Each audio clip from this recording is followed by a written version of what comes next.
Hey everyone, this is Ryan with from Corners Unknown. I hope you're all doing well. A couple weeks ago, I had a conversation with Ian Turpin of Throat Breach. They're a three-piece sludge grind band based in Kansas City, Missouri.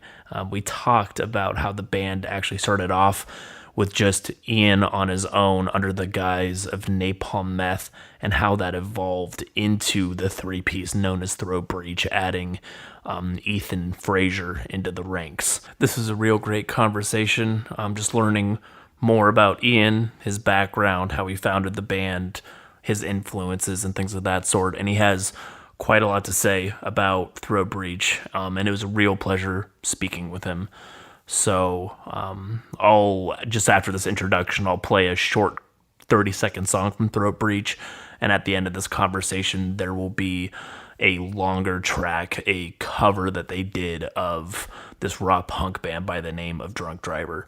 So I hope you folks enjoyed this conversation, and thank you so much for your continued support, and thank you for any and all support you give Throat Breach.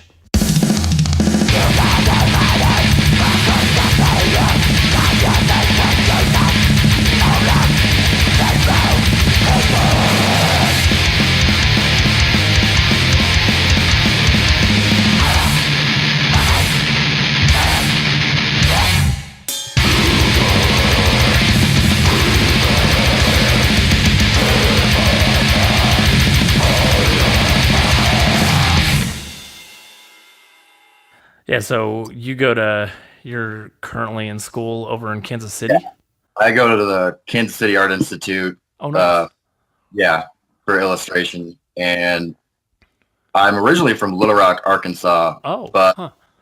Yeah, but my mom remarried when I was in eighth grade, and right after I graduated high school, they moved to Ogden, Utah, which is like 30 minutes outside Salt Lake City. Oh, okay. Huh. Yeah. So it's like kind of weird. They're like going to school, like, oh, where are you from? Like, oh, I'm from Arkansas, but I go to Utah. It's like, oh, you're from Utah. Like, well, yeah. How is it out in Utah? I've heard great things about that state, but I've never been. Fucking cold. Really? But, like I'm a southern boy. I'm not used to snow at all in any sort of. But no, it's like really pretty. It's gorgeous. It's beautiful out here. Yeah, the mountains you can see them from anywhere, and it's just like weird because for sure. I feel like you can tell like someone out of state because they're always going like, oh, what?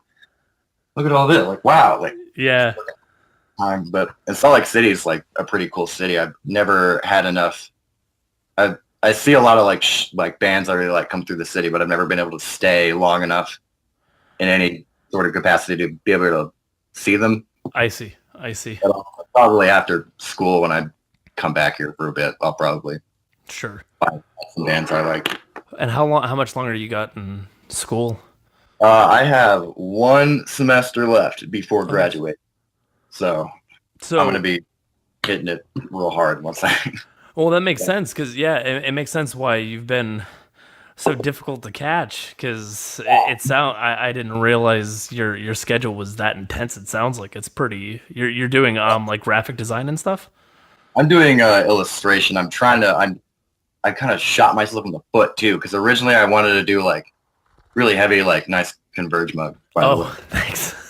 I got Jane Doe on vinyl the other day for myself for Christmas. I was like, oh, this is. I still don't have it on vinyl. I've been waiting for like a colored version to come through again, and it always sells out before I can grab it. So I almost got the live version, but they had like both, and I was like, maybe I'll get the original. Yeah, for sure. So, but yeah, I was originally doing like a lot of like pen and ink sort of stuff. Like I like all the logos that Throat Breach have had, I've drawn like by hand and stuff. Oh, nice.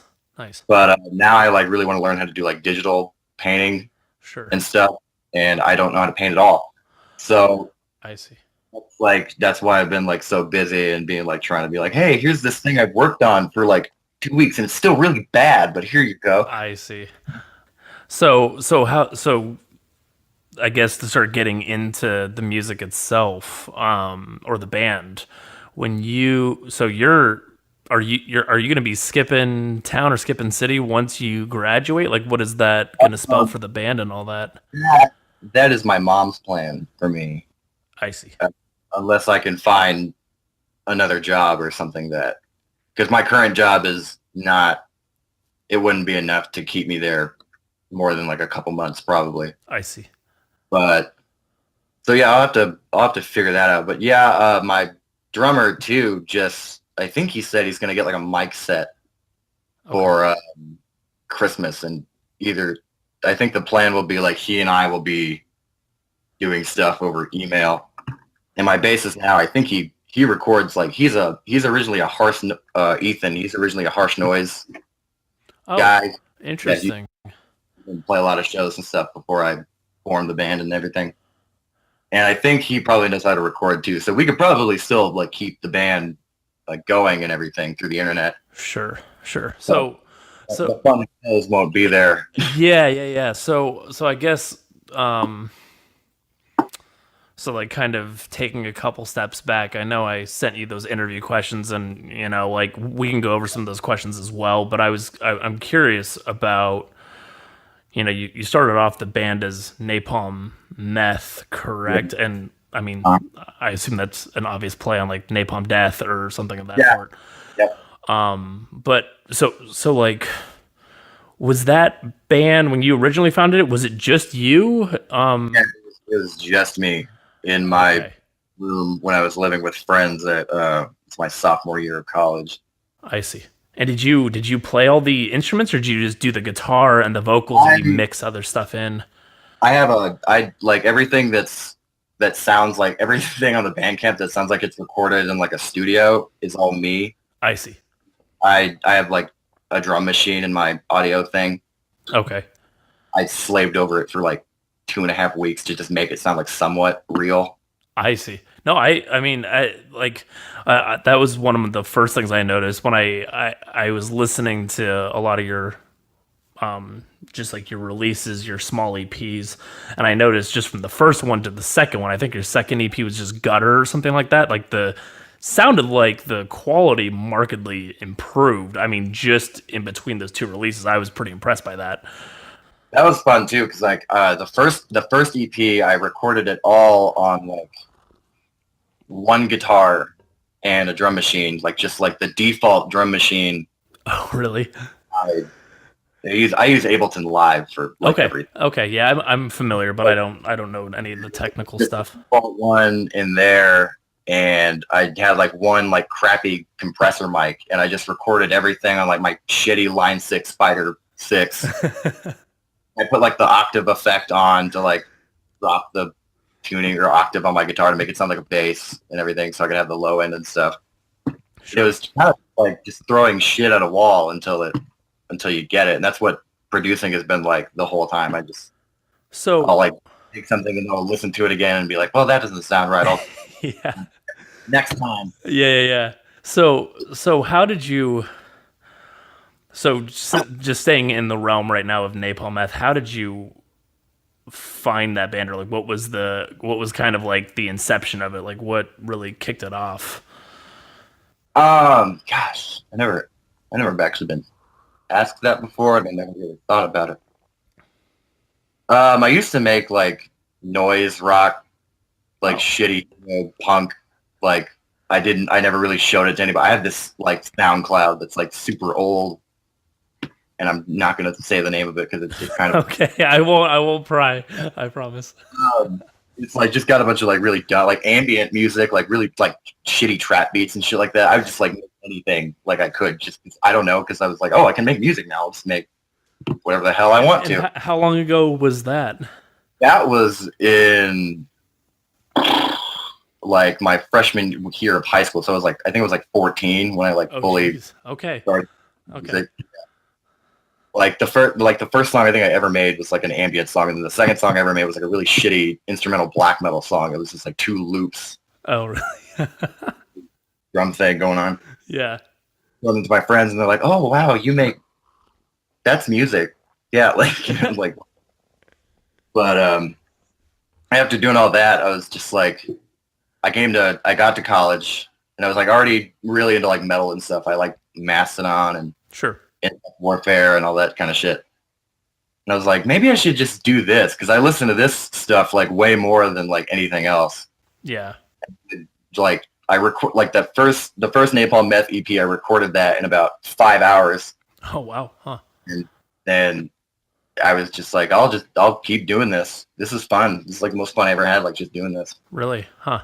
So what? And then, So you noted Insect Warfare as one. Was that one of the first bands that? Like, I'm curious about kind of the like gateway or some of the band like your like when did you start dabbling in extreme music, or when did you really start like latching onto it and getting into it? I mean, the first grindcore band I ever heard was Napalm Death, of For course, because I was getting really into death metal at the time, and then like Napalm Death came up in like the YouTube related.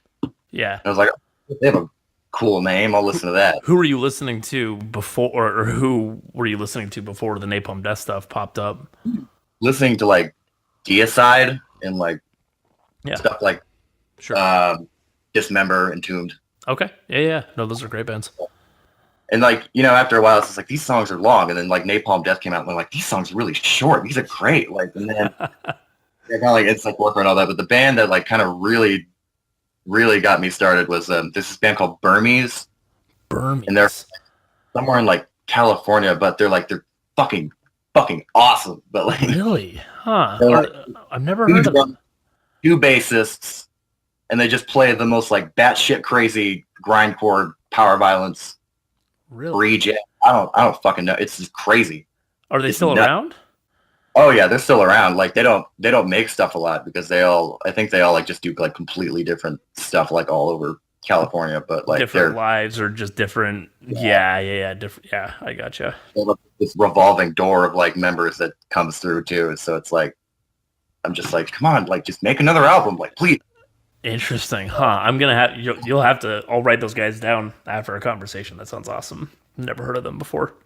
Yeah, they're like maybe my top extreme band because they're just God. They sound like a man. I can't even describe it. It's crazy. So they were kind of the Yeah. the origin or kind of like the start for you getting into Well, this the kind of first stuff. Napalm Meth EP was like me trying really hard to be like an industrial Burmese, and then that not working out, and then that becoming what I do now, essentially. I see. So how was the well, I guess before we get too deep into that, like with respect to music in general, like what are some of your I'm curious about some of your early like some of your earlier memories with music and all, or like do you have any early memories with music, or like some favorite bands and artists? I'm always curious what, people listened to before they got into metal and all that. I was really into like Mogwai, like really into like Okay. post rock and like really kind of quiet, long Sure. compositional stuff. Also, I was really into uh like pop punk, Okay. like fuck, like I don't know. I would listen to damn near anything. Sure. Like it didn't matter. If I liked it, it was fine. Like I liked electronic music, like Baths, Okay. whatever. Like all these very like unmetal things are still like some of my favorite things to listen to. Sure. Okay. No, that's good. That's cool to know. So how's the so you started Napalm Meth by yourself, and then I think you rolled with that name for a decent bit. At least you seemed to release a number of songs, and then there was a turning point when you turned to Throat Breach. Yeah.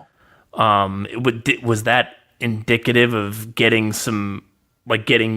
like actual musicians into the band, like other musicians in the band besides yourself, or what changed the name? Yes. I mean, because the first guy to join the band was Frazier, the drummer. Fraser. Okay. Yeah. But I mean, and so we were playing shows like under the name Napalm Meth and stuff. Oh, okay. Or eventually I just got tired of people being like, "Oh, it's like Napalm Death, right?" Like, I just got sick of that. I see. Okay. Like, because it was a joke. Like Napalm Meth essentially started off as like a joke for me. Yeah. Okay. I can make music, and then I'm like, "Oh, this is cool. I can do this."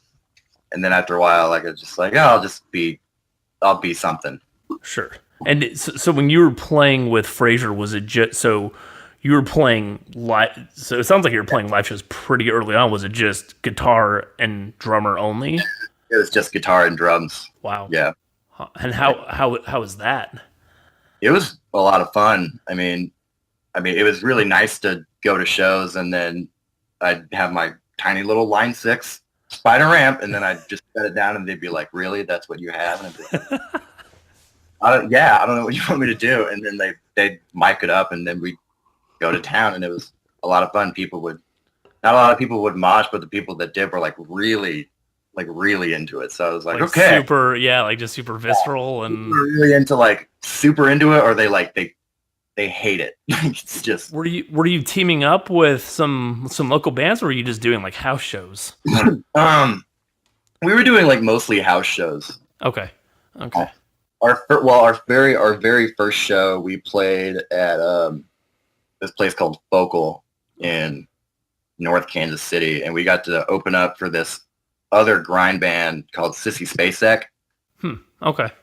But like I know the bassist in that band is from Bastard Noise, which is like man, it's Bastard. So that was that is like, awesome. They told me that when I got there, and I was like, "You tell me this now?" Like I'm open. Yeah. They were fucking amazing. Like the dude had like his bass had like just 2 strings on it. Huh. Dude, going up and down and like just doing the pig squeal and shit, and the drummer was like screaming his ass off too, and like the whole thing just sounded like one song. They were just that tight. It was crazy. Unbelievable. Yeah, I've never gotten too deep into the discography. I have a couple of the records, and I just haven't like been able to absorb it enough. But that sounds awesome, and especially that you guys got to open for them. Yeah, I mean, we've had like tremendous support from like the scene around here, and I feel bad because like I kind of like hate our scene. Why is that? I feel like it's just a lot of like saxophone punk to me. Like interesting. Okay. And I feel like it's like too much of that, and there's not a lot of space for like extreme music around. But I mean, I'll get drunk and rant about that shit on Twitter. Like it's like I always regret doing that, but it's like, well, I said it, so whatever. But yeah. So what is the music scene? So like sax punk. What are there? Is there like a niche though, or a scene for grindcore or? Kind of is. There like there's the Riot Room in Kansas City, which is like usually where all the metal bands end up. And they're like I've seen some pretty cool bands there. We actually got to play there couple months ago, and that was pretty cool. Awesome. We played Black Death Fest, which was in like the Aftershock. I don't know. I'm like scatterbrained right now. No, you're fine. No worries. But like we did. It was one of the better shows. We opened up for the Mentors. The Mentors. Okay. Very weird to do because they're like they classified themselves as rape rock. Oh. It's like G.G. Allen loving kind of bands, very just against all things good and pure, I guess. Yeah. Was like so excited to play with them. I was like, okay, cool. Like, yeah, we'll play with them. Yeah. It was really kind of a sad show too, because their bassists, like they're all like really old dudes now. Their singer El Duce died like years ago. Oh shoot. Okay. And, like the bassist was like in a neck brace, like sitting on a stool, like playing his bass. Oh my god, that sounds depressing. Like, they're all wearing like black, like KKK hoods, like eyes cut out, and they're singing songs like called "The Sandwich of Love" and like shit like that. Weird. It was really weird, but it was cool. Yeah, no, that sounds like I don't know if I would ever listen to something like that in my spare time, but going and seeing that live, I mean, I wouldn't listen to that in my spare time. I mean, I've done it. Like I do it when I'll go over to my bassist's house and we jam there. Usually he'll put it on and we'll be like, "Fuck yeah, we play with them," like. Like we just had like this board and we're like we played with them and we played with them and like yeah. So how is it? You also played a show somewhat recently, right? Or like in the last couple weeks, I think, or like the last month maybe. Yeah, that we played a benefit show for the Temple of Satan, where it was like a toy donation for kids. Oh, nice. Which was pretty cool, except that show didn't go very well because like our equipment all was like not working for some reason, because like I had a pedal plugged in and my bass had a pedal plugged in. Mm-hmm. It wouldn't work at all, and our amps were like working at like half power. It was really just weird. So it was kind of like a bus show or something like that. It wasn't. We still had fun. I don't know. Sure. So you started off with Frazier, and Yeah, then you added and then we added Ethan. Ethan. That's right. And so how did that change the well? When did he join? When was that? God, he joined last spring or summer, I think. Okay, okay. How did that change the I dynamic a decent was bit? saying like I want a bassist, Yeah. and then he like because we were originally I was jamming at my drummer's house. Hmm. Ethan came over and he brought his like cab and everything, and he had to use my bass because he didn't have a bass yet. And we jammed it. I don't know. It just clicked. It was fine. Like it was good. And so Okay.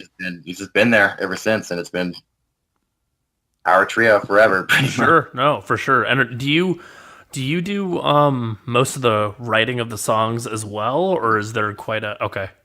I mean, now that we have all three of us, now we'll get together and be like, hey, let's write a song, and then we'll write.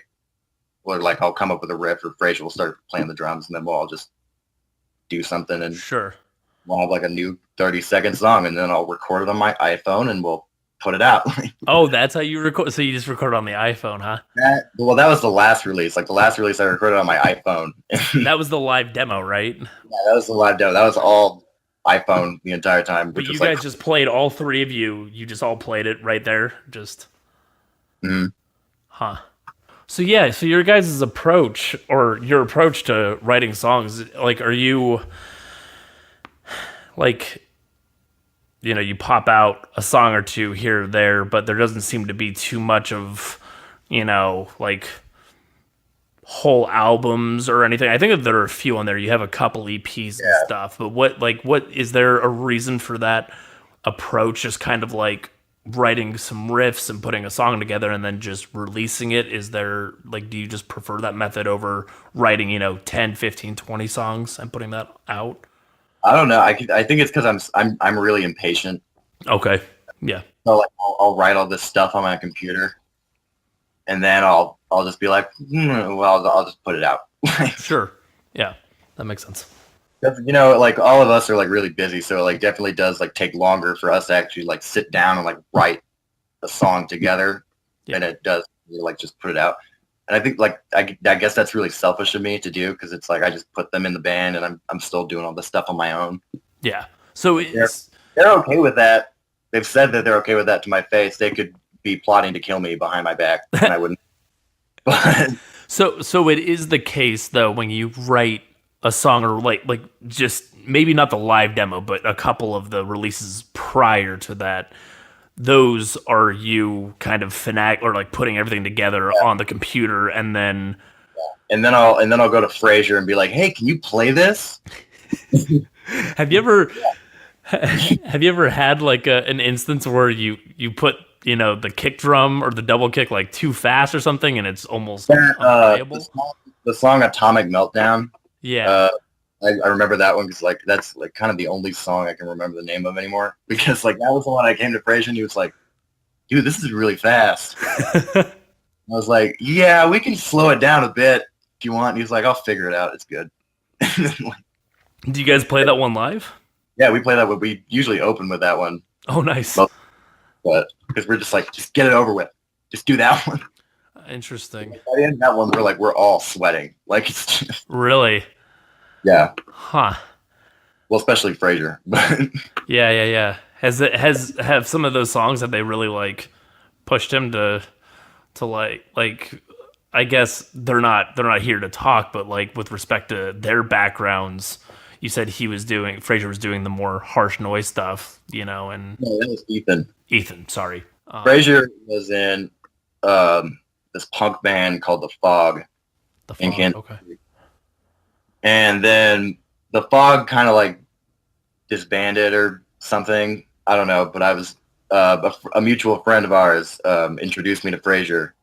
Hmm. I was just like, "Hey, I heard you like metal and stuff. Do you want to do something?" Yeah. Like, yeah. And then I just like found this fucking unicorn of a dude who's like he's so good at drums. Like it's crazy. It's like not fair. That he's so freaking good. Huh. So that was a big up to like the band too because he's phenomenal. No, that's awesome. That's awesome. Have you guys You said you've done a couple. I think you said festival, but I don't want to miss. I don't want to put words in your mouth. Yeah, we did Kansas City Black Death Fest. Okay, that was in Kansas City. Okay, We did Napalm Meth too, so that was like about a year ago, I think. Okay. Have you guys ever gone out on any tours around the Missouri area or like beyond Kansas City? Not yet. Not yet. We want to before graduate. Like before me and Frazier graduate, we either want to go on a tour then or like right after we graduate, we want to go on a tour. I see. Okay. But we have no plans. Sure.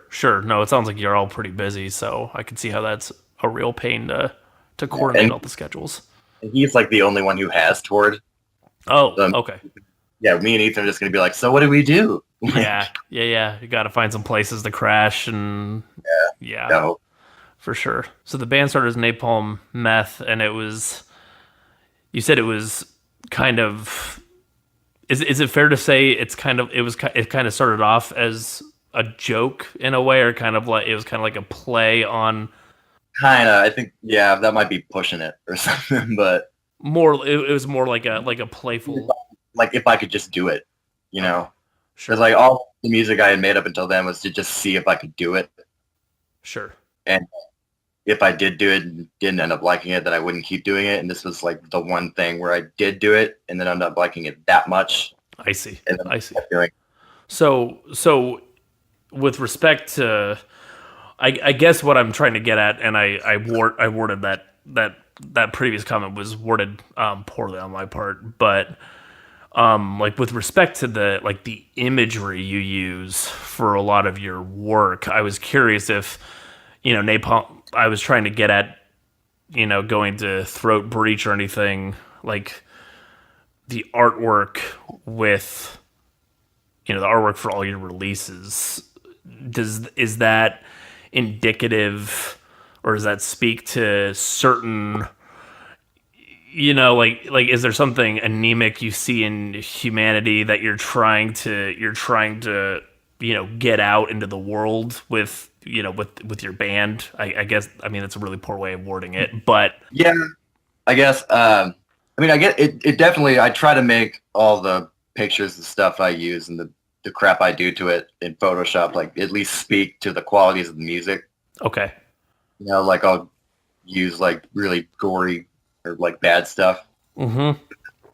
That's what I think our music sounds like, gory bad stuff. Okay. But in terms of like any particular quality of humanity, I don't think so. I mean, I think humanity's Yeah. a lot of the music is about humanity sucking. Yeah. I mean, it's also bad on my part because I don't write down my lyrics. I really should. Oh, really? I usually do it like all in one take, and it's just like whatever is coming to my head. And then like, and of course that is a big shot in the foot and makes me look like a dumbass because like I have to like go back and listen to the recording and like isolate. It's like, what did I say there? Like the whole time. Like, I don't know. And like, I finally like used my damn illustration degree to like draw up a cover of like whatever the fuck we're going to put out next. Oh, sweet. Yeah, I actually got it right there. Holy shit, that looks awesome. So I got to finish the vocals on that. I might just use that for the cover art for that. So And that's why whenever I like put on the Facebook, like I'm going to release this album at this time, I'm just like, oh shit, I did say I would do that. 'Cause it's just like, I have like no idea like what I'll be able to do in that amount of time. Yeah. So how do you usually go about writing a song? I use a digital amp so I can just direct in. I live in an apartment, so it saves a lot of time and like complaints. Yeah. Sure, of course. But so I'll do that, and I'll like just kind of start playing really fast and just see what sticks. Okay. Or like I'll make like a drum loop and start playing over it, and I'll like loop it, and then I'll like just play over it for like maybe 10 minutes or something. And if I can like pick something out that I really like, then I'll like go with that. I see. And so I'll basically like build up all these like loops in a song, and then I'll start practicing it the whole way through, and then it'll be done. And then just kind of falls out, and it's all good. Yeah. Okay. For sure. It's just like me vomiting on a computer, pretty much. So what's your background musically speaking, like with respect to playing guitar and all that? And vocals even. I don't know if you did vocals in other bands or other projects before this. This is my only band I've ever been in. Okay. One. And did you have any like training on guitar or anything, or you just you're just like, I just want to play this and just jumped into it? I mostly taught myself how to play. I've been playing guitar since I was 10. Oh, awesome. And I'm 21 now, so like 11 years. Sweet. Pretty much playing. So, and I've had like a couple lessons too, but mostly I've just always wanted to play really fast. Sure. And that's, yeah. Yeah, so on some of the on the compositional side of things, yeah, I've noticed like you're really good at you got, like that brain battering speed, and kind of the vocals are, I absolutely love the vocal delivery, but where does the sludgy, because you get some really slick grooves worked into a handful of your compositions, and sometimes you even like slow it down a good bit. I can't remember the name of the song. There are a couple songs. I think there was one on, It was like on that album, wasn't it? yeah, like Art Whore EP, I think had some. On that one, I don't know. I make these so fast that I like can't remember. No, that's fine. Because like I'll bring it to like I'll show the band like what I made, and they'll be like, "We should do this one." I'm like, "Oh fuck, I gotta remember how to play that now." Shit. Like, oh god, what tuning did I do this in? Like, did I play this? Like, that's awesome. No, that's very interesting. But with respect to like, where does this like the sludgy undertone come from? Is that something that just kind of like you want to have some groove to kind of keep people a little interested, or you want to like just make it a little more powerful in some way?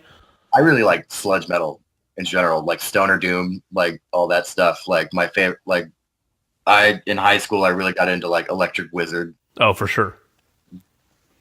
And like Bongzilla and stuff like that. So I like that, like, smoking weed and playing music is a very special place in my heart. I'll definitely like try to throw that in there whenever I feel like it's appropriate. Sure. And like it's like for now, it's all kind of a constant battle of like, should I do this more, or should I make it more like nuanced and like subtle or something? Yeah. But then again, it's at the end of the day, it's like whatever the fuck I decide to do, I'm on my computer. Yeah. No, I think it sometimes well balances out. At least I can't remember the name of the album you released. There was like 10 or 11 songs on it, or maybe it was like maybe it was like a compilation of previous songs, and I hadn't realized it, but I think that there were a couple like sludgy. Helpless or Hopeless was the album. I think that's it. Yeah, it kind of has like the black, and it has the guy hanging or something. Yeah, that one. Yeah. Yeah, no, definitely. Battered in oil, fried in blood. Yeah, it was like battered in oil, fried in blood. That one. That was the one I was thinking of. And then I think there was another one that you had called like Drunk Driver or something like that, or like that was on the Art Whore EP. I think that one was kind of. That was a Drunk Driver cover. Oh shit! Cover of a song, because like me and my bassist have been toying with the idea of like covering that song live. We just haven't gotten around to rehearse it. We're gonna do it. I totally slipped up on that one. I saw the title. I'm like, oh, that's an interesting title for a song. And I probably should have put cover after Drunk Driver. Is that band from Kansas City, or are they? Driver is from. I don't know. Fair enough. No worries. I don't know where they're from, but they had like 2 albums and a couple of splits in like the mid 2000s, early 2000s. Okay. And then they broke up, never to be heard from again. And so, but they're this one, their last album that they did was like one of the rawest punk albums I've ever heard. Really? Probably. Yeah. So they're not a terribly large well-known band per se, or is that? They're not that well known about, as far as I know. Okay, but I feel a little better now, because when you said it was a cover, I'm like, oh shit, I didn't do my homework, I screwed up. But I always like want to do covers of songs that like nobody's fucking heard of. So it's like, Yeah. No, definitely. And was those are that? the coolest ones, in my opinion. Yeah, exactly. So how was the like when you first set out to find like when you've established Napalm Meth to where you are now with Throat Breach? How's the project evolved for you? Like, has it gone places you really didn't foresee, or has it taken you in like artistic directions? Like, has it really like, like taught you a lot, or like how's it changed? I mean, it's definitely taken me in directions I never thought I'd go. Like, I got to open for some of like my favorite bands. Like, we got to open for The Body and Full of Hell when they played their No album. way. No way. That is awesome. We got to open for like the Mentors and God, like we played a lot of shows like so far. Like, I never thought I'd be able to do that. Yeah. Or like that's taught me a lot about definitely playing shows, and like also like now that I've got the other guys in bands, taught me like what making music with other people is like too. I see. Like we're all lucky in the sense that for us it's like pretty easy because Sure. it's like just like, does this work? Does this not work? All right, fine. Like nobody's gonna get like butthurt or anything if it doesn't work. Yeah. Or like if it doesn't work, then we'll find a way to like make it work so that everybody likes it. It's very just homogenous kind of deal. I see. But it's just been like fun, like just constant fun pretty much the whole time. Interesting. No, that's really cool to hear. It's also allowed me to like grow as like a guitarist, I guess, even though I'm not doing any like guitar solos. I can't do a guitar solo really. Yeah. I don't practice scales at all. Yeah, but you don't. I mean, My whole philosophy has just been like cut out the fat and the bullshit and just then you have grind, and so keep it fast and simple. And I've just been like trying to do that. yeah. No, I think that's. Yeah, no, I definitely think that's kind of the. Some would say that that's like the mantra of grindcore. Like just like unfettered, no bullshit. So. You will never be one of us or shit like Yeah. that. Worst Yeah. album name of all time. Like that was fucking stupid. I'm glad you say that. Yeah. When That was Todd Jones doing a complete like 180 angle with his head up his own ass and yeah, I cringed so hard when I saw it. The music is okay. the music video was kind of cringy too, like with everyone being like, "You will never be one of us." I know. I think they even had the guy. Baroness like is in it too. He's at the very end, and I'm like, "Oh God, why are you doing this?" I saw the guy from Baroness. I was like, "Oh shit, what did you do? Like, why did you?" Favorite artist, man. Like, come on. Yeah. No, I dig that band. I dig Nails. Yeah, I love Nails. Like, Abandon All Hope is like one of my favorite albums of all time. I feel like I don't get to see a lot of grind bands because they're all like all the ones that are like pretty underground, or they don't come through Kansas City. Sure. Like, I'm always afraid of like that happening. Yeah. I'm always like, are they going to be like bad live? I really hope not. Yeah. But there aren't many other grind bands in the Kansas City area. Not really. There was a power violence band when I first moved there called May 1968. Okay. And they also went to my school, and I became friends with them. I see. They were like one of my influences, but then like their drummer moved back to Texas. And like I actually played in like a little one-off like improv grind hardcore band with them one time. Huh. Really shitty venue called Arts Space or something. I don't know. It was really weird. Huh. Interesting. You alluded to. I was curious about the lyrics, but it sounds like I have no dice on some of that. I don't have dice either. So yeah. There's not like a lot of. I don't post the lyrics for a reason. They don't really need to be there. Yeah. No. I think the way they're delivered, it definitely fits the aesthetic of kind of like that, as you describe it, like that Tarso Midwest sludge. One of my like Buzz Osborne from the Melvins, I was watching an interview with like a long time ago, and like he said in it, he was like, it just matters how it sounds. All that matters is how good the song sounds. Yeah. Like, yeah. Like, yeah, forget the lyrics or forget like all the if there's any deeper meaning, I guess, to it or anything of that. kind of a standoff. It's like, you don't need to know, like, yeah. Yeah. I think that kind of at least not being able to read the lyrics, like from your, like when I listen to your music, it definitely adds a little aura of mystery to it because I can somewhat surmise based off the imagery you're using, but I'm like, God damn, I really wish I knew what you were saying, but it kind of makes me engage with the riffs a bit more and try and pick it apart. So yeah, because I'm definitely a guitarist first. Yeah. And foremost, like I would love to be in a band where I could just scream my ass off only because playing and screaming is really hard. Yeah, and how was, I guess that would be interesting to hear a bit about when you started doing live shows, did you practice doing the practice and stuff? The first couple ones would end up with me like collapsed on the floor, like heaving. Because you were just almost so out of energy, or you just really out of shape. Yeah, and it's like I'm like really skinny, but I don't do a lot of things. Sure. I'll sit in my room and hunch over and draw or like play music, but I don't really get out much. Sure. Yeah. But like we practice more, and I've like worked on my vocals more and stuff. Sure. And so like it's definitely gotten a lot easier. Yeah. But like even still at the end of the show, I'm just like, like I can't talk at all. Yeah. Has it? But it has gotten better. I mean, as you've been progressing, it's definitely gotten like it's been surprising too. Like sometimes we'll be able to play songs and I'll be able to like sing it, and I'll be like, I didn't even know I could fucking do that. Like we'll just do it like first. Nice, like hell yeah.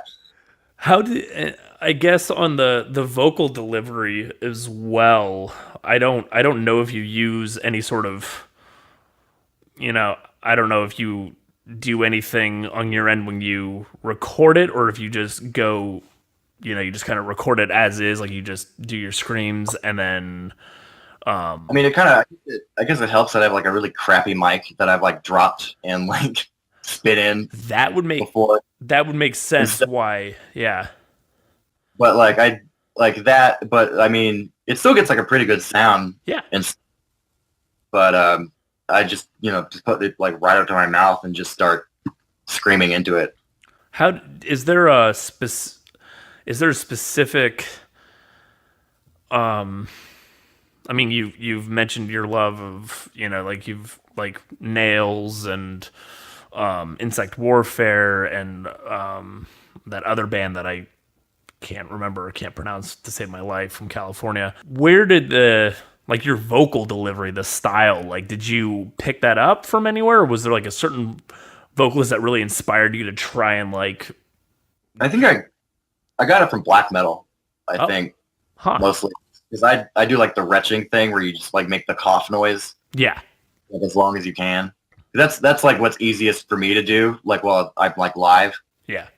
But like recently I've started trying to do more gutturals, but I have this like low, like kind of substanceless voice that like can't really do that. Yeah. Yeah. Like I've on the 3-song demo I like dabbled in a couple pig squeals. Okay. In there because like those are fun. I don't. Sure. Brutal slamming death metal can be fun. Yeah. Too. Yeah. I can tolerate, brutal slamming death metal. I could probably tolerate like a song or two of that, and then I just for about like 10 minutes, and then you're like, all right, this is yeah. It all sounds pretty generic after a bit. Well, kind of like dudes with gauges and their Jackson guitars and shit. But yeah, exactly. Well, I don't want to generalize any good bands out there that do that. If any of them are listening to this, but yeah, exactly. Yeah. No, for sure. So I guess with some of your experimentation on that live demo and then looking forward to the next year, I guess you have your last semester of school, but just in 2018, do you have any, like, what are your plans for Throat Breach? We want to release an album that we wrote together and that we could record together. So we definitely want to do that.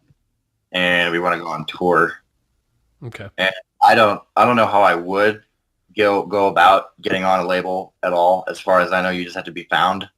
I don't know how to do. I know that you can submit demos to things, but I don't know how lucrative that can be. Yeah, I mean, again, it'll just be the process of like just throwing shit at a wall and hoping it sticks.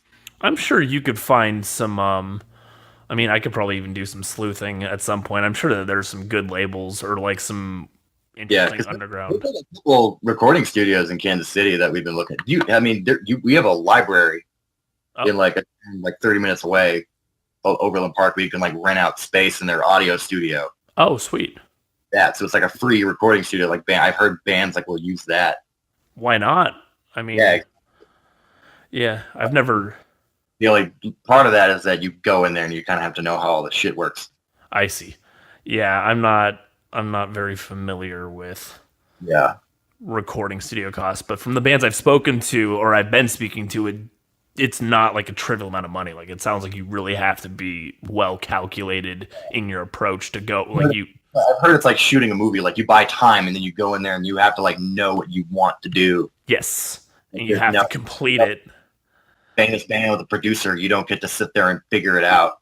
No, it's like you go, yeah, you go in there like with a plan, you record it, and you get the hell out. I mean, that's the impression I've gotten from a handful of bands, but since I'm not in one, yeah, That's the thing about us is that we don't really have a plan. yeah, I don't have a plan, yeah, but it'll be fun. yeah, for sure. No, definitely, definitely. I guess in a live setting or when you're recording songs and putting them out into the ether on Bandcamp, what do you want listeners, people in your live shows, like what do you want them to take away from, like what do you want them to feel when they listen to your music? I don't know. I mean, at least like on the internet, it's a little different because like on the internet, I just put it out. Yeah. And I'm like, well, people will either like this or they won't. Yeah. But I'm gonna keep doing this. Okay. And then like with live, it's like we can all be angry together. Like it's okay. Like I will get mad if you guys start hitting each other. I don't care about safety. Sure. You know. And I guess it's kind of, I guess it is kind of the same thing. And it's like just be angry about something. It's fine. Yeah. For like I don't post the lyrics too because it's like be angry about what you want. Like my music is a vessel for you. Be angry unless you're a Nazi, in which case don't fucking listen to my music. Yeah. Exactly. Yep. Exactly. No Nazis have listened to my music, which is pretty cool. Yeah. But to not be appropriated, that's good. Yeah, of course. But so at least with respect to like if somebody goes to your live show, it's like you just let's just have a great time. For sure. No. That totally makes sense. So as a parting question, the actual parting question for the conversation, could you name like 2 or 3 bands, new discoveries, interesting things you like, artists you've discovered you recommend folks check out? It doesn't even have to be music if you don't want it to. Like if there's any like interest, because you're an artist as well. You know, you're doing the drawing, you're learning to do the digital painting or the illustrating. I'm sorry if I'm botching all those. No, you're all good terms. But I don't know. I really want to get into like concept art and stuff like that. And so it's like looking at, like I really like Magic the Gathering. Yeah. Like Warhammer 40,000. Like all that art to me is like godly and amazing. Yeah. Like fuck, I can't remember his name. The guy who did the Entombed cover, like the Left Hand Path cover, like that guy. Yeah. Dan Seagrave, that guy. Like his work is amazing. Yeah. It's all like just environments most of the time, but sometimes they'll put like demons in there, like shooting each other, like sacrificing things. Huh.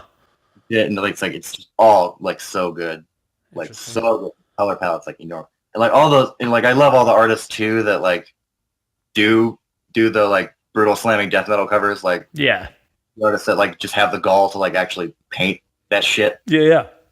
Which is like I want to learn how to do that too. I don't know if I'll be able to like put my name on that and then also be able to work at like game studios and stuff. Although maybe I can. I don't know. Yeah. But like that's like the kind of art I'm into, and if anybody wants to check that out, like fucking do it. Sure. But in terms of bands, I've been getting a lot more into like gore grind and like porno grind. Okay, interesting. I know that porno grind is hailed as like the worst music. I'm not a fan, but I hope I try to stay away. I try to like not listen to like the misogynist, rapey shit. Oh yeah, that's pretty kind of much all of it. Yeah. Well, I was gonna say, and if anybody's listening and they disagree, please don't be mad at me. I would say cyber grind is probably the worst. That's what I was gonna say next. Is Cybergrind. Well, actually, there's this one band called Gigantic Brain. Okay. It's like one guy, and he's like doing kind of like post metal-y shit now. Huh. But like he did this one album. It's got like 40 songs on it or some shit. And it's like this. I can't remember the name of the album, but it's like this giant like insect thing, like terrorizing this town. And there's like UFOs in the background, like shooting lasers and like blowing shit up and like abducting people and shit. But it's like my drummer showed it to me. It's like fucking killer. Really? It got like insect warfare on like steroids and crack. Wait, so this is cyber grind or this isn't cyber grind? It is cyber grind, and it's actually good. Yeah. Oh. In my opinion, it's pretty good. Well, I'll at least go give that a shake because of the. I mean, for me, at least cyber grind is just really, really, really fast grind. Yeah. Like, I mean, you could, if you really want to go as far as saying that agoraphobic nosebleed could be cyber grind, just because the guy uses an insane drum machine. Yeah, I love that band yeah, so much. Like that whole, like he's making me really want to spend my Christmas present money on a 7-string. Yeah. I'm always like, I got these like kind of small hands. I don't know if I could like reach that. Yeah, yeah. I remember I played one once when I was in high school. And I was like, this is so fucking awkward. Really? I was like, I didn't hit my growth spurt yet, so I was still like a smaller dude. Yeah. But I don't know. And like there's I don't know if there's any other bands I know of off the top of my head. Well, I mean, there is a couple of good YouTube channels that post this shit, and that's Deathgore and Grindcore. Another one is Do Me a Favor and Kill Me. And they post a lot of cool old school death metal that's like new and old. Okay. And Grind War is another good one. Okay. And they post a lot of like punk and like crust and grindcore and that kind of stuff. Okay. I think we've actually gotten on Grindcore a couple times, or Grind War a couple times. Sweet. Okay. No, that's good to know. It's like really weird to like see me on YouTube. I was like, what the fuck? I thought I'd have to do this. Like, yeah, exactly. But and I've also been like really into like just traditional heavy metal. Okay. Yeah. I'm a fucking nerd. Like I just like that shit's awesome. Like this is a heavy metal band. Or even right. I've never heard of them. Have you heard of Eternal Champion? That doesn't ring a bell. Eternal Champion has members of Power Trip in it. Oh wow. Okay. Power Trip just released an album this year, right? Yeah. Nightmare Logic. That's the one people have been raving about that. Yeah, I fucking love that album. I love thrash metal too. Like just. Yeah. No, that's something that I really need to get. I need to get on that train. I've read so many things about it, but I still haven't sat down and listened to it. Yeah, I'm not really all that into like crossover thrash. Sure. Like party thrash, as some people might call other bands, but like I'm really into like that kind of like Toxic Holocaust sort of like. Yeah, they're great. Almost kind of black metal, but like it's still thrash and punk, like to the core. For sure. But, like that kind of stuff. Some traditional doom like Chemists. Oh yeah, Chemist is great too. They're were they the one? Yeah, I think I just recently started getting to them. I can't remember the name. They released an album last year, right? Yeah, The Hunted. Yeah, that album is killer. It's like those clean. I know about that album too because like one of my favorite artists, I can't remember his name, but he goes by Unicorpse Grinder on Instagram. He did their album art. Okay. And I found Chemist, and I was like, "Oh shit, this band's like really fucking good." Yeah. Because like I was really into like Reverend Bizarre. Okay. And like, what's that? Fucking Spirit Caravan. Okay, that one sounds familiar, but there's so many bands that I just. Scott Wino from St. Vitus. Oh, okay, cool. Obsessed, I think. Yeah. Yeah. Definitely. Kind of like just all over the board for sure this year, but I guess I can't. I don't think I can think of anything else, but yeah, that's like my stuff I've been like No, that's good. Oh, that's good. Actually, another band, if anyone's into heavy metal, is Summerlands. Summerlands. Okay, I've not heard of them either. It's like Sumer lands. Oh, okay, okay. But they've got the singer from this other doom band called Hour of 13. Okay. They also share members with Eternal Champion and Power Trip. Jeez, that just sounds like this perfect. So, yeah, like this perfect angle of metal. yeah. No, that always blows my mind too when you start connecting the dots, or you just start looking at the people behind certain bands. And you're like, oh man, it's like it's just all one web. Like, definitely what got me into metal too, because like when I started black metal, it's like, oh, all these people like killed each other and knew each other too, and they all like, and then but like, in the, like death metal, I want to argue started in fucking Florida, in America, and then like spread out from there, essentially, and like Ash is American, I'd say so. Heavy metal, Britain's got that, and Britain's probably honestly got it. But like, it's just like this, metal just spread around the world pretty much through like word of mouth and like tape trading and like whatever else. So it's like this just cool underground thing that I was like just on fucking YouTube as like a 13-year-old, just being like, whoa, like this entire world my mom did not want me to see.